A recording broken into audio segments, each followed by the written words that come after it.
नमस्कार। वैसे तो मैंने अभी तक जितने वीडियो बनाए हैं, तो मेरा एक कॉन्शियस एक एफर्ट और डिसीज़न है कि उसको मैं अभी तक पॉलिटिकल सब्जेक्ट्स पे कुछ भी नहीं बनाया है।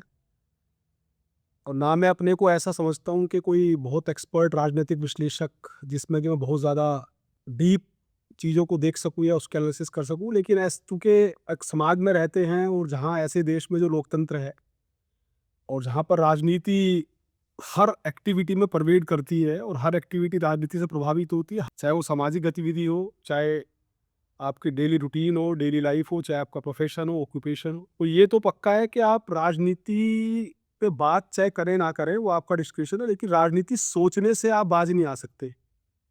वैसे भी हर व्यक्ति जो भी सजग है, साक्षर है, अपने आसपास का जो इकोसिस्टम है, जो एनवायरनमेंट है, जो उसके बारे में जानता है, वो राजनीति के विषय पे चर्चा ना करे, ना सोचे या कोई राजनीतिक सोच ना रखे, संभव नहीं है एक लोकतंत्र में। और हम लोगों को तो लोकतंत्र हमारी तो बहुत पुरानी विरासत है। ये तो आधुनिक लोकतंत्र की हम बात करते हैं, जब संविधान बना और ये सब लागू हुआ, चुनाव का सिस्टम 75 साल, 80 साल की बात। हमारे यहाँ तो हज़ारों साल से, बहुत पहले से कभी विलेज रिपब्लिक का कॉन्सेप्ट रहा है, मौर्यंस के टाइम में और उससे पहले गुप्ता एम्पायर में, वो सब बहुत पुराना हमारे यहाँ लोकतंत्र का सिलसिला चलता रहा। तो लोकतंत्र तो भारतीयों के एक तरह से कहिए जीन में है, और जब लोकतंत्र है तो राजनीति होगी ही होगी, सोच भी होगी।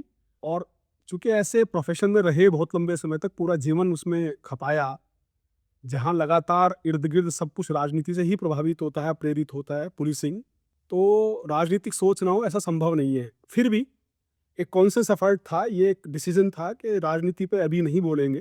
लेकिन अचानक कुछ 2-3 दिन से इस तरह की चीज़ें हो रही हैं, जो काफ़ी रोकने के बाद भी दिमाग उद्वेलित हुआ और फिर ये लगा कि अब कुछ कहा जाए। हालाँकि शुद्ध राजनीति नहीं है जिसके बारे में आपसे बात करूँगा, ये राजनीतिक, थोड़ी-सी राजनीति और उससे जुड़ा हुआ एक इश्यू ऐसा है जिसमें कि राष्ट्र की सम्मान का प्रश्न छुपा हुआ है और किस हद तक राजनीति चली गई है, उससे कनेक्टेड कुछ चीज़ें जिसके बारे में मैं अपना भाव आपके सामने रखना चाह रहा हूँ। आपको अच्छा लगे तो इस पे कमेंट करिए, शेयर करिए, चैनल को सब्सक्राइब करिए और मुझे बताइए कैसा लगा। और कई और विषय भी हैं जिन पे मैं आने वाले समय में बात करूँगा। आज आपको मालूम ही है कि 16 तारीख से 20 तारीख तक दिल्ली में एआई इम्पैक्ट समिट हो रहा है। अब वो 20 से 21 तक बढ़ा दिया गया है और बहुत ही ग्लोबल लेवल का एक इवेंट है, बहुत बड़ा इवेंट है। जैसे कुछ दिनों पहले G20 हुआ था, लगभग उसी के बराबर के इम्पोर्टेंस का एक ये इवेंट हो रहा है और इसमें 20 देशों से तो राष्ट्राध्यक्ष आ रहे हैं और करीब 30-35 हज़ार फॉरेन डेलीगेट्स हैं, 2.5-3 लाख टोटल इंडिया के डेलीगेट्स हैं। और हम लोग बात कर रहे हैं कि भारत का भविष्य के बारे में और एआई आएगा, क्योंकि अब एआई इनएविटेबल हो गया है। ये एक टेक्नोलॉजी है, एक डेवलपमेंट है, एक जीवन की गति है और उस गति को आप थाम नहीं सकते। तो अब एआई को अवॉइड करना संभव नहीं है, उसको टेक ऑन करना पड़ेगा और उसका मुकाबला करना पड़ेगा और उसमें पारंगत होके उसके बेनिफिट्स के बारे में सोचना पड़ेगा। ये एक अलग मुद्दा है, वो अलग वीडियो का विषय है कि एआई के क्या फ़ायदे, क्या नुकसान। मैं वहाँ नहीं जा रहा हूँ फिलहाल। मैं बताना चाह रहा था कि एआई की जो समिट चल रही है, उसमें 2 दिनों में कुछ बड़ा अच्छा चल रहा था, सब कुछ बहुत ठीक है।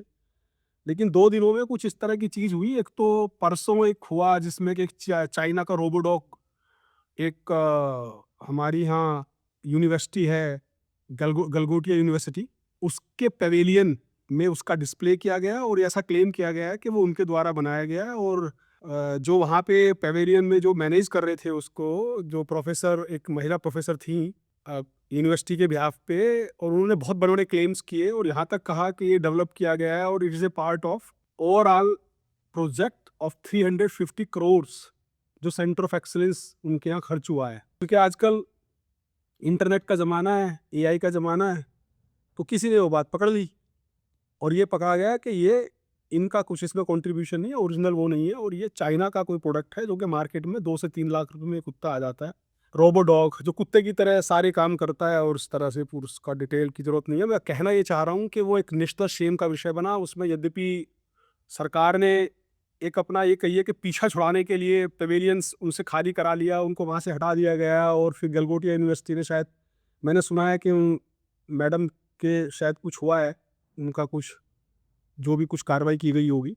लेकिन आप सोचिए कितना बड़ा नेशनल शेम का विषय है ये। ये राष्ट्रीय शर्म का विषय है, जहाँ पर के राष्ट्रीय शर्म इसलिए है जहाँ पर इतनी बड़ी संख्या में हम लोग अपने आप को प्रोजेक्ट करने वाले हैं कि अभी अभी जो एक बहुत बड़ा इवेंट हुआ था, जो वर्ल्ड इकोनॉमिक फोरम हुआ था, उसमें हमारे आईटी मिनिस्टर गए थे। वो कह रहे थे कि नंबर 3 पे हैं इसमें एआई में, और हमारे पास पूरा इकोसिस्टम है, इंफ्रास्ट्रक्चर है और सारी चीज़ें हैं। और हम एक तरफ तो ये क्लेम कर रहे हैं, एक तरफ तो हम क्लेम करते हैं कि हम सुपर पावर हैं आईटी की, एक तरफ तो हम क्लेम करते हैं कि 2047 में हम विकसित भारत बन जाएंगे, और विकसित भारत में डिजिटल इकोनॉमी का, डिजिटल सोसाइटी का, और एआई असिस्टेड, एआई एडेड जो भी हमारे काम हैं, गतिविधियां हैं, क्रियाकलाप हैं, उसका बहुत बड़ा रोल होगा। और हमारी जो पॉपुलेशन है वो भले ही एजुकेशनली कुछ लोग इलिटरेट हो, लेकिन वो डिजिटली बड़े लिटरेट है, और वो डिजिटल अडॉप्शन की उनमें बड़ी क्षमता है, एक्सेप्टेबिलिटी बहुत है। आज हम देखते भी हैं जगह जगह यूपीआई, क्यूआर कोड ठेले पे लगे हुए हैं, पान वाला, फल वाला, सब्जी वाला, वो सब क्यूआर कोड से काम कर रहे हैं। एक तरफ तो हम ये सारी गेम करते हैं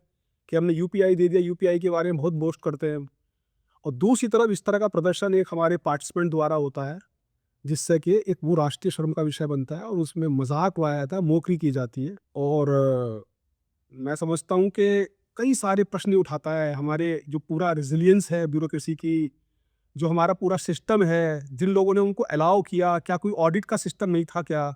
जो प्रोडक्ट्स वहाँ डिस्प्ले करने थे, तो क्या क्या ऐसा नहीं हो सकता कि उनको पहले चेक कर लिया जाए? कोई एक क्वालिटी कंट्रोल टीम ऐसी बने जो पहले ये देखे कि जो प्रोडक्ट किसी भी एग्जीबिशन में चाहिए, तो एक इंटरनेशनल ग्लोबल एग्जीबिशन थी, जो हमारी एक्सपो मार्ट्स में भी एग्जीबिशंस वगैरह लगती हैं, जो इंटरनेशनल ट्रेड एग्जीबिशंस होती हैं, जो एग्जीबिशंस दूसरी तरह की होती है, उनमें भी क्यों नहीं होना चाहिए? अगर हम क्वालिटी इंश्योर नहीं करेंगे, उसको प्रेजेंट नहीं करेंगे दुनिया के सामने, तो फिर कैसे अपने आप को हम आगे बढ़ पाएंगे? और कैसे मुकाबला करेंगे जिस तरह की बातें हम करते हैं कि तीसरी आर्थिक शक्ति और महाशक्ति बनने वाले हैं, और बहुत बड़ा क्लेम जो करते हैं, तो वो कैसे फिर वो होगा? बहुत ही व्यक्तिगत रूप से द्रवित हुआ, तो इसलिए मुझे लग रहा था कि पहले एस्केप बनाऊं, फिर मैंने अपने आप को किस तरह से रोका। लेकिन आज एक और घटना हो गई। आज एक घटना हो गई जो काफ़ी लोगों को पता चला होगा कि उसी एआई के भारत मंडपम में, जहाँ एआई समिट चल रहा था, उसमें कुछ एक, आप सब जान रहे हैं, जो विपक्ष की सबसे मेन पार्टी है, और जिसका बहुत गौरवशाली अतीत रहा है, लेकिन अभी कुछ दुर्भाग्य से कुछ ऐसी परिस्थिति है, राजनीतिक जो परिदृश्य है देश में, वो इस तरह का है कि वहाँ राजनीति को एक तरह का मजाक का विषय बना दिया गया, मोकरी का, एक जोकिंग का विषय बना दिया गया, और उपहास का विषय बना दिया गया, जो कि अदरवाइज कोई एक ऐसी चीज है जिसके बिना लोकतंत्र में प्राण संभव नहीं है। अगर राजनीति नहीं होगी तो लोकतंत्र का कोई मतलब नहीं है, लेकिन उसको कुछ ऐसी स्थिति हुई है समहाउ, मैं उसके डिटेल में नहीं जाना चाह रहा। मैं उसको कहना चाह रहा हूँ कि जिस तरह से उस पार्टी के कार्यकर्ताओं ने उसमें घुसे, किसी जिस भी तरह से कंसील किया होगा, जो भी किया होगा, और वहाँ पे फिर अर्धनग्न होकर जो प्रदर्शन किया, और उस टी शर्ट पे जो जिस तरह से उन्होंने जो भी स्लोगन्स लिखे, वो सही गलत, उनके पास कुछ सही कहने के लिए तो कुछ है नहीं जस्टिफाई करने के लिए। लेकिन मैं इसमें किसी को डिफेंड नहीं कर रहा हूँ। इसमें सबसे बड़ा जो विषय है सोचने का, कि क्या हम 145-50 करोड़ लोग, क्या हमारा ये राष्ट्रीय गौरव है, ये राष्ट्रीय सम्मान है, ये हमारा नेशनल प्राइड है कि जहाँ पर इतने सारे मेहमान आए भी हों, और हम अपने आप को शोकेस कर रहे हो, अपनी टैलेंट को, इतने सारे, एक मौका है एक इंटरेक्शन करने का, एक सीखने का, वहाँ पे हम इस तरह का आपसी स्कोर, एक कहिए कि एक पॉइंट स्कोर करने के लिए इतनी घटिया चीज़ों का, इतनी घटिया हरकतों का सहारा ले। ये बहुत दिन से लगातार चल रहा है। पहले एक जनरल नरवणे साहब की किताब के ऊपर काफ़ी चला, उसमें पता नहीं बिना वजह की कंट्रोवर्सी बनाई गई कि कहा दिया कि साहब आपको जो अच्छा लगे करिए। अरे यही कहा जाता है, जो अच्छा लगे करिए का मतलब ही फ्री हैंड होता है। जो अच्छा लगे करिए, जो उचित समझो करिए, इसका मतलब होता है कि कोई भी पॉलिटिकल एग्जीक्यूटिव, उसको ग्राउंड रियलिटी का नहीं पता होता। ये प्रोफेशनल्स का काम है, इसीलिए ब्यूरोक्रेट्स होते हैं, इसीलिए आर्मी ऑफिसर्स होते हैं, पुलिस ऑफिसर्स होते हैं, कि वो ग्राउंड पे सिचुएशन को असेस करें, और असेस करके उसके बाद उसको देखें कि उसमें क्या कार्रवाई होनी है। अगर बाद में पॉलिटिकल एग्जीक्यूटिव जो आपके हेड हैं, अगर वो डिसऑन करे, वो प्रॉब्लमेटिक होता है, वो फिर एक आपत्ति का विषय है। लेकिन कोई भी पॉलिटिकल एग्जीक्यूटिव, या मैं मतलब जो राजनीतिक व्यक्ति है, चाहे वो प्रधानमंत्री हो, मुख्यमंत्री हो, वो उनको थोड़ी पता है ग्राउंड पे क्या आपको करना है, कि वो थोड़ी बताएंगे कि कितनी गोली चलानी है, कितनी फोर्स लगानी है, कितने टैंक लगाने हैं। उसके बारे में एक बड़ा पूरे इसमें तमाशे की तरह उसको क्रिएट किया गया। फिर जब उसमें एफआईआर वगैरह हुई, पुलिस की कार्रवाई शुरू हुई, तो सब बिल्कुल सन्नाटा हो गया। उसपे फिर वही ले दे के वही हुआ कि जो पॉलिटिकल लोग तो साइड हो गए, उन्होंने बोलना बंद कर दिया, और जो जो बेचारा प्रकाशक है, मैं बेचारा तो उसको भी नहीं कहूँगा, क्योंकि उसने भी कहीं ना कहीं अपने वित्तीय लाभ के लिए कुछ ना कुछ इसमें कुछ ना कुछ खेल करने का प्रयास किया होगा। तो उसके यहाँ जब रेड वगैरह हुआ, पूछताछ हुई, अब देखिए कहाँ तक ये मामला जाता है। मेरा कहने का तात्पर्य ये है कि वहाँ से लेके फिर एक बार वो लोकसभा में पूरा तमाशा, खैर वो चलिए वो पॉलिटिक्स है, वो समझता हूँ मैं कि एक लोकतंत्र में विपक्ष का भी एक ठीक है, हालांकि वो तरीका अलग अलग हो सकता है, इस तरीके से कुछ लोग सहमत होंगे कुछ नहीं होंगे। जो इश्यूज है, बड़े इश्यूज, उनको साइड कर दिया गया। और जी राम जी से बात हुई थी कि जी राम जी का नाम क्यों मनरेगा का नाम बदल दिया गया, वो शायद एक अच्छा इशू होता जो पब्लिक से रिलेटेड होता, लेकिन उसका पता भी नहीं है वो कहाँ है। और ये जो तमाशबीन वाले जो इश्यूज हैं जिनसे तमाशा क्रिएट होता है, अजीब तरह का एक सेंसेशन बनती है, उस तरह के इश्यूज को टेकअप किया जा रहा है, बट वो अलग है।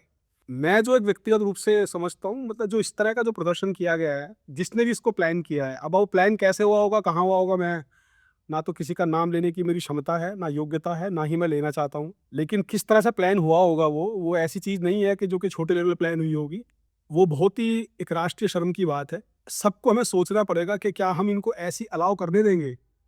क्या राजनीति अगर जो लोग करते हैं, तो क्या उनको इस हद तक स्वतंत्रता दे दी जाए, स्वच्छंदता दे दी जाए कि वो देश की सम्मान और देश की इज़्ज़त को जिस तरह से चाहे उसका प्रदर्शन करें?